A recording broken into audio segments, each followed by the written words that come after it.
પ્રસ્તુત છે પ્રાસંગિક. વિષય છે રાષ્ટ્રીય ફાર્મસી શિક્ષણ દિવસ. પઠન છે કલ્પના શાહનું, સંપાદન છે પરેશ મારુનું. રાષ્ટ્રીય ફાર્મસી શિક્ષણ દિવસ દર વર્ષે 6ઠી માર્ચે ઉજવવામાં આવે છે. આ દિવસની ઉજવણી ભારતીય ફાર્મસી ક્ષેત્રના પ્રણેતા અને પ્રથમ ફાર્મસી કોલેજ સ્થાપનાર પ્રોફેસર મહાદેવલાલ શ્રીમાળીની જન્મ જયંતિ નિમિત્તે કરવામાં આવે છે. આ અવસર ફાર્મસી ક્ષેત્રમાં શિક્ષણ, સંશોધન અને નવીનતાને વધારવા માટે મહત્વપૂર્ણ માનવામાં આવે છે. ફાર્મસી માત્ર દવાઓના ઉત્પાદનમાં જ નહીં, પણ રોગ નિદાન, પેશન્ટ કેર અને આરોગ્ય સંભાળ માટે પણ અત્યંત મહત્વપૂર્ણ છે. સારી તંદુરસ્તી માટે યોગ્ય દવાઓની ઉપલબ્ધતા અને વિજ્ઞાનના આધારે તેનું સંચાલન જરૂરી છે.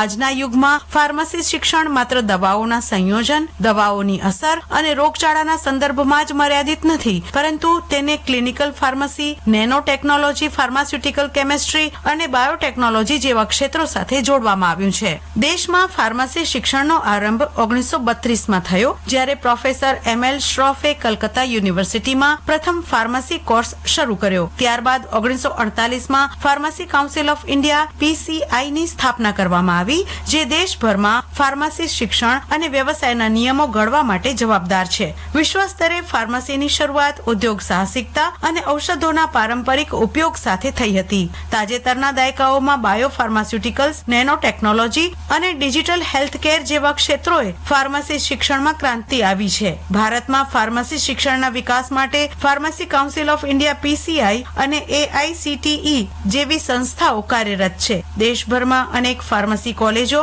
અને યુનિવર્સિટીઓ દ્વારા વિવિધ ડિગ્રી અને ડિપ્લોમા પ્રોગ્રામ ઓફર કરવામાં આવે છે, જેમાં diploma in pharmacy DPharm, bachelor of pharmacy BPharm, master of pharmacy MPharm અને ડોક્ટર ઓફ ફાર્મસી PharmD જેવા અભ્યાસક્રમો સામેલ છે. ટેકનોલોજીના વિકાસ સાથે ફાર્મસી ક્ષેત્રમાં અનેક પરિવર્તનો આવ્યા છે. આજે દવાઓની ડિઝાઇન અને વિકાસ માટે artificial intelligence, AI, machine learning, ML અને બાયો ઇન્ફોર્મેટિક્સ જેવા ક્ષેત્રો મહત્વપૂર્ણ ભૂમિકા ભજવી રહ્યા છે. COVID-19 મહામારી દરમિયાન ફાર્માસ્યુટિકલ ઉદ્યોગે અગ્રણી ભૂમિકા નિભાવી હતી અને દેશ વિદેશમાં ભારતીય દવા ઉદ્યોગની મહત્વપૂર્ણ ભૂમિકા સ્વીકારવામાં આવી. ફાર્મસી ક્ષેત્રમાં અભ્યાસ કર્યા બાદ અનેક કારકિર્દી વિકલ્પો ઉપલબ્ધ છે, જેમ કે હોસ્પિટલ અને ક્લિનિકલ ફાર્મસી, જે દર્દીઓને યોગ્ય દવાઓ અને સારવારમાં માર્ગદર્શન આપે છે. ફાર્માસ્યુટિકલ ઉદ્યોગ નવી દવાઓના સંશોધન અને વિકાસમાં યોગદાન આપે છે. ફાર્મસી શિક્ષણ અને નવી દવાઓ પર સંશોધન, ડ્રગ રેગ્યુલેટરી અફેર્સ,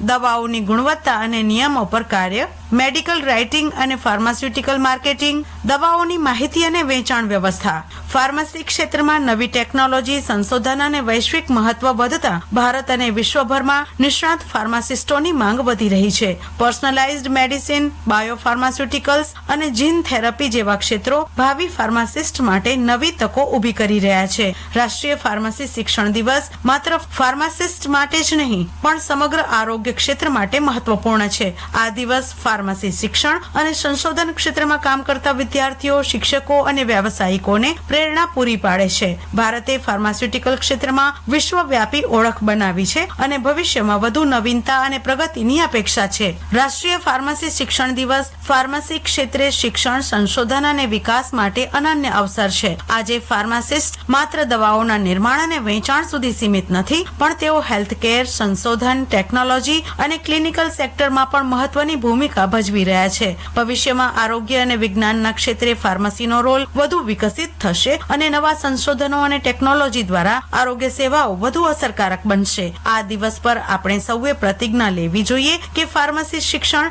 અને સંશોધનને નવી ઊંચાઈએ પહોંચાડીશું અને સમાજ માટે સારી આરોગ્ય પ્રણાલીનું નિર્માણ કરીશું. રાષ્ટ્રીય ફાર્મસી શિક્ષણ દિવસ આ વિશે પ્રાસંગિક આપે સાંભળ્યું કલ્પના શાહ પાસેથી. સંપાદન હતું પરેશ મારુનું.